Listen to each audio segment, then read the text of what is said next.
Hey everybody, it's me. I thought I would pop on and do Training Thursday. So today, fingers crossed, we are, I got to figure out this microphone, hey. So today we're going to talk about burnout and how to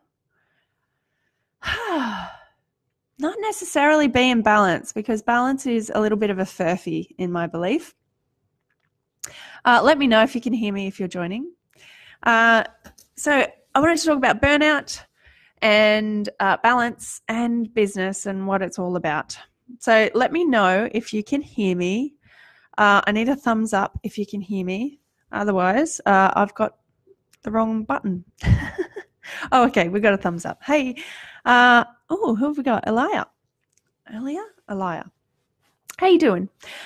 So today we're going to talk about burnout. I wrote a whole book on it, and the reason I wrote a whole book on it is because I happen to know a lot about it personally. And the thing I see all the time in helping other Naturepreneurs and helping our profession is that we are a give profession. We also love a good whack of martyrdom, and we love what we do so much that we completely forget that we've got a human body in which we do it.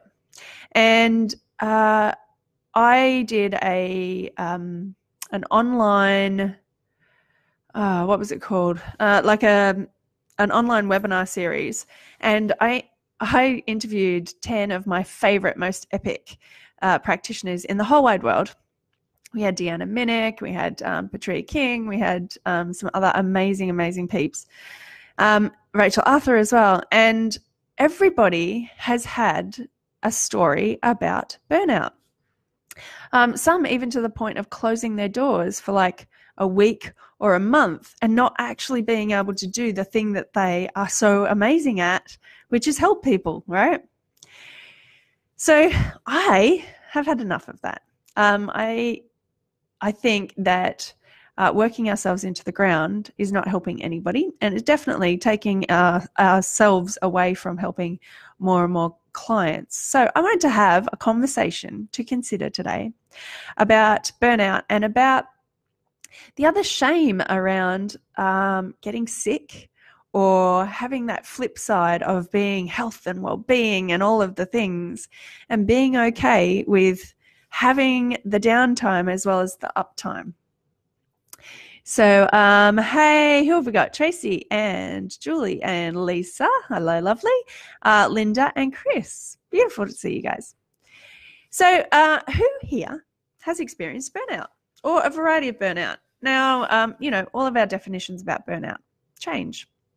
So, some of us have experienced, hey, Carly, some of us have experienced burnout in the context of adrenal fatigue. And again, oh my goodness, the definitions of adrenal fatigue change all over the place as well. But essentially what we're looking at, especially into the adrenal fatigue factor, is a dysregulation of your cortisol levels, if we're talking about the biochemistry of it, dysregulation of your cortisol levels enough that your symptom picture looks something of the vicinity of exhaustion, fatigue, particularly in the mornings, and then having some lulls during the day, maybe 11 o'clock or 2 o'clock in the afternoon, and then being a night owl at night, just like, whoa, and that's like when you get your epic stuff done on your business and on your on your computer, with all of the blue screen telling your brain that it's wide awake time and not asleep time. And the interesting thing about having this conversation is that all of you guys, 98% of you are going to actually know and teach other people, particularly your clients, about this exact thing. And yet the conversation I want you to consider today is, how does it actually affect you? So stop for a moment. Instead of going, yeah, I know about adrenal fatigue, stop for a moment and consider in what shape your adrenals are actually in. What shape is, if you actually spoke to your adrenals, if we gave them sentience and we actually talked to them, are they there going, oh my God, I'm under the pump. She just keeps just pushing me through. And, all I'm sending her messages of is go and rest and go and do something that you absolutely love, that's joyful and that doesn't have to do with work or family. And all she keeps doing is pushing through and keeping those blue lights on in the middle of the night and doing all that stuff. So what is it that comes through for you when it comes to your adrenals? What message is your body giving you at the moment? So Carly knows all about adrenal fatigue. She's got a hand up for it. Chris has just said, that's what I just said on my live, and it always brings me to tears. Carly said it's improving, but she still needs to have boundaries in her life to protect and repair her little adrenals. And this is the thing, right? We teach our clients this stuff. And even me personally this week, I have had, hopefully this is working. Even me this week I have had the flip side of going so spectacularly hard at a launch of the club, making sure that everybody gets all that they can out of the Revolution series. I was on for the NatBiz Scav Hunt, and I was on for our 2 retreats beforehand. And I am living proof that I love helping people so much that I forget I have a body. And that's why I wanted to have this conversation, is because even though during those retreats I was very specific with my time, my boundaries, I went and had my massages every second day. Even through the NatBiz Scav Hunt, I was going and getting my kinesiology balanced. I was looking after myself through my food and all of those things, right? But then, the Revolution series, I specifically chose places that had good food and had and I didn't stay away from those places. I made sure I was at the event space so I didn't have to travel. There wasn't excess stress put on my stress load put on my adrenals. Now, even though I ticked all the boxes for looking after my adrenal glands, and this is the difference for us practitioners, because we know with our head, the knowledge bit and the thinking bit gets in the way sometimes. Because our head isn't attached to our bodies. And again, even as I'm saying this, I bet there's some of you out there that are going, yeah, I know that. But you're knowing it with your head. You're not feeling it with your body. And so because we know it, we go, yep, tick. I did my meditation. Yep, tick. I did my yoga. Yep, tick. I ate I had my smoothie. Yep, tick. I had my herbal supplements. Yep, tick.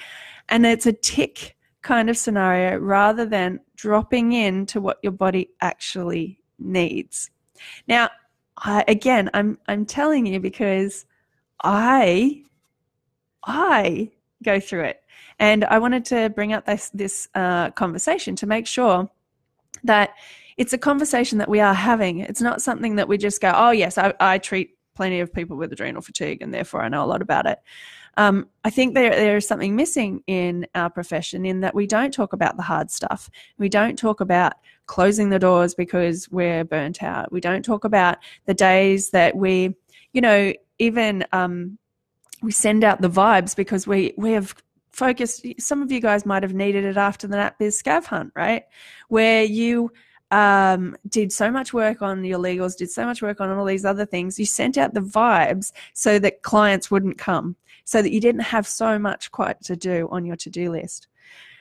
And I think we need to have this conversation so that it comes out and that it becomes a regular, normal thing for us to go, oh, I can feel it now, or I'm thinking too much, or I've been going so hard at what I really wanted to create that I forgot I had a body, so I need some downtime. So what have we got here? Yes. So Carly's biggest thing around it is boundaries. And we know from telling our clients all about it, the ability to say no to things is just as important as the ability to say yes. And being able to discern what you say no to is one of the greatest things that you can do as a practitioner as well as a business owner. Especially at the beginnings of your business, you want to say yes to all the opportunities that come up. And I would highly suggest that you do. Yes to a speaking thing, yes to a workshop, and lean in instead of wondering about, oh, should I do it, shouldn't I do it? Lean in until you get a really big hell no. And sometimes, it gets to a point where you go, okay, hell no. But you need to know where that boundary is for you before you can actually pull up a boundary. So at the beginnings of your business, you might find that. But when you start to get lots of clients, there is a moment where you just go, hell no, I've got to stop. Hell no, I can't do the weekend shift like I usually do. Hell no, I can't stay until 9 o'clock, 10 o'clock at night trying to fix my website, do my other stuff straight after having a full day at clinic. Yet initially it's a yes, yes, yes, yes, yes until you hit a no. So, beautiful reminder about boundaries there, Carly. Louise, hello, lovely. You know lots about adrenal fatigue too. Julie says 9:30 p.m., my most productive time of the day. Put your hands up, all the night owls. Press the like button if you're a night owl. I do so much good work after 9:30. And yet, if you've done some study into your beautiful adrenals, then you know that 9:30 is the prime time for them to lay flat. So they need to lay flat because your adrenals don't just look after your corticosteroids. They also look after your mineral corticoids. And so the mineral corticoids are the ones that look after your blood pressure and regulate the amount of fluid in your system. And for you to lie down regulates your blood pressure as well as all your corticoids. So you're laying flat at 9:30 at night, not sitting up with bright shiny stuff in your eyes going, yeah, let's do more website stuff. So cool realization there, Julie. All right. Lisa, I suffered terribly last year in clinical studies. Yeah, it was so hard. This year, as I graduated, I promised myself this year, in my first year out in the big bad world, I would not allow that to happen again. I recognize the signs and I know what to do now. Yeah. So notice we do this. Sometimes we notice, I know what to do now. Notice you didn't say I sense or I feel what to do now. Again, we sometimes come at it, and this I'm just bringing it up because the same thing happens for me. Sometimes we get into the notion of knowing what to do and ticking the boxes for it. I know I need to check in with my kinesiologist. I know I need a massage. I know I need to stop having so much caffeine. I know I need to, I know, but it's not a tick of the box. It's a sense. So, yeah, cool. Hey, Catherine. Leslie Ann forgets about it too. Beautiful. I notice my fight and flight responses are more reactive at the moment. Yeah. So I'm very aware that at least bringing my sleep forward 30 minutes. Yeah, definitely. If we all know about the sleep factor, and if you haven't read Arianna Huffington's book, The Sleep Revolution, it's a fantastic book for the public, the general public, about sleep and its effects on your body and productivity. So she comes at it from a business owner perspective, which is a very different way to what we would usually get it as. So it is profound, the amount of sleep you get and how it actually reacts with your body and what you can create from that. So an extra 30 minutes is gold, Catherine. Beautiful.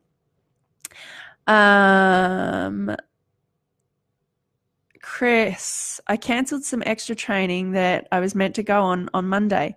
Proud of myself, but hard, as I feel I might have missed out on something, but I did it.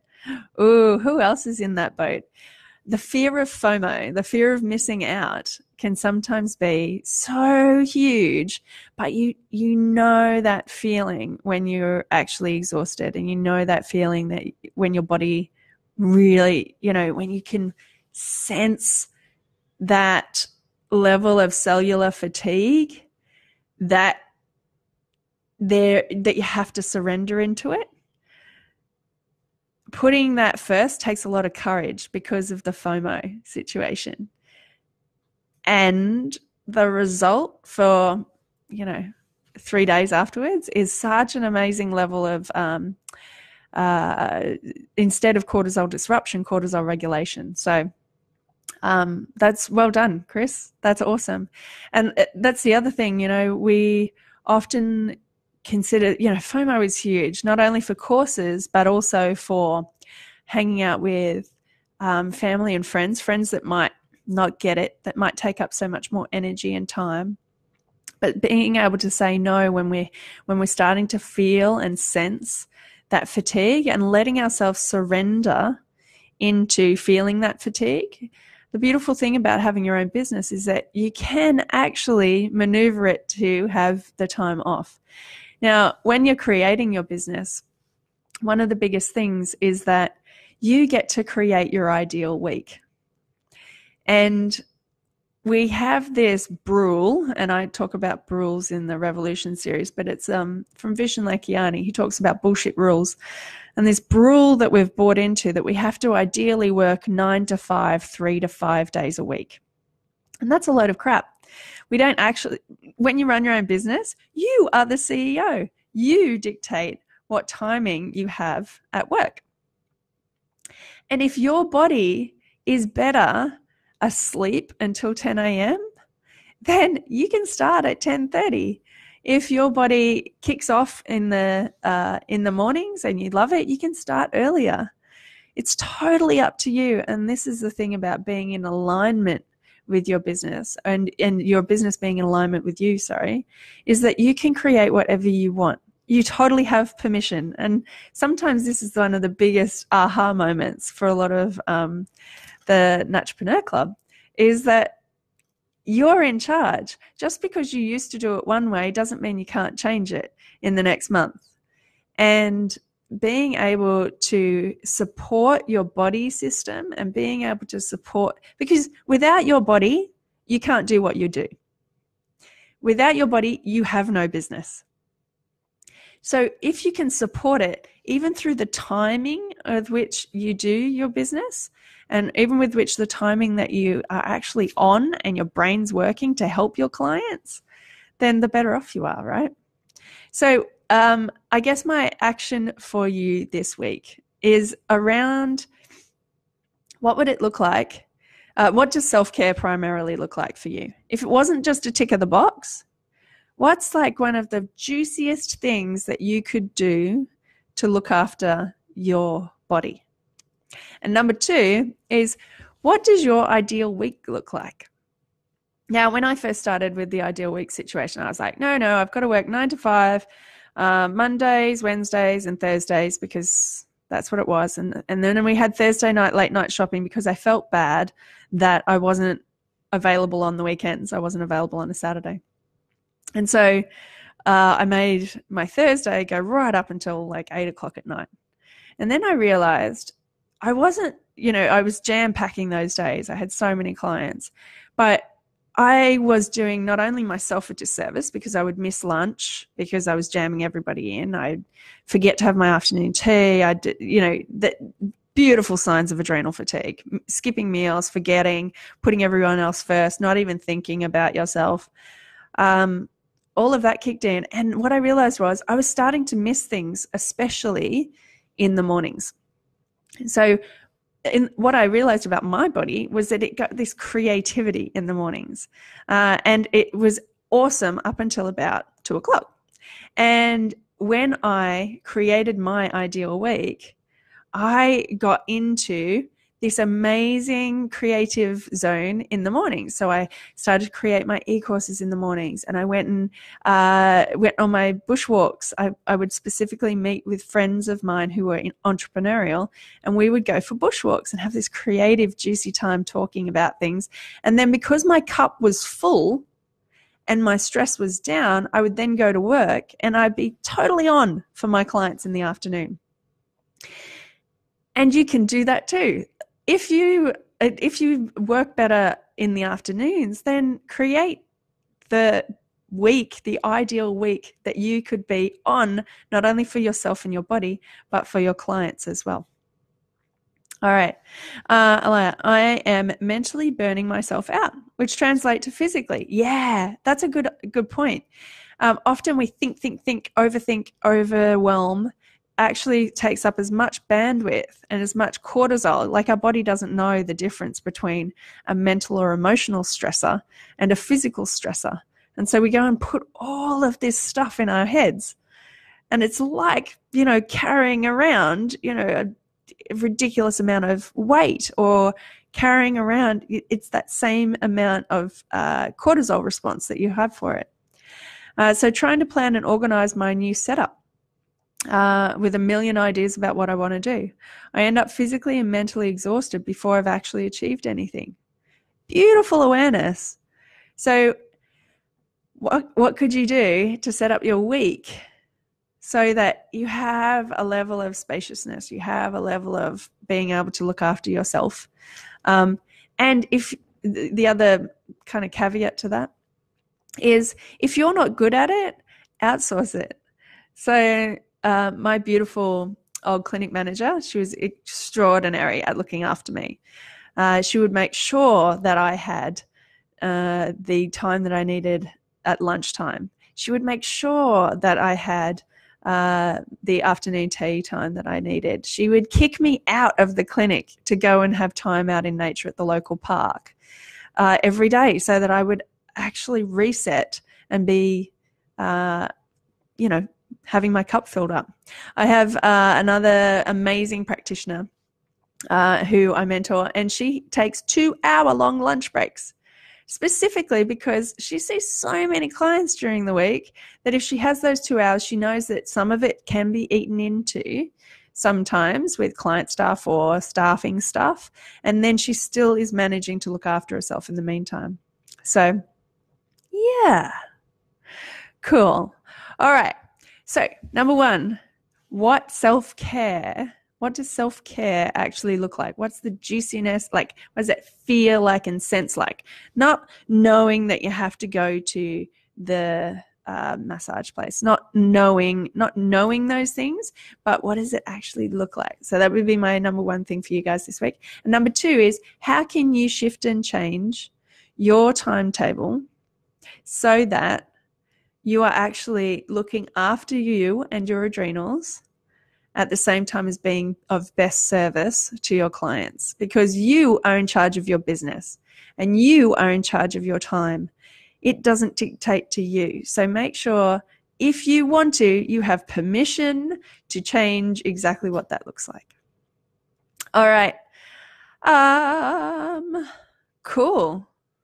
So if anyone else, who have we got here? Beautiful. Alicia, Chelsea, Chris, you have a little bit of time off, and then you get messages or calls saying, so when are you open?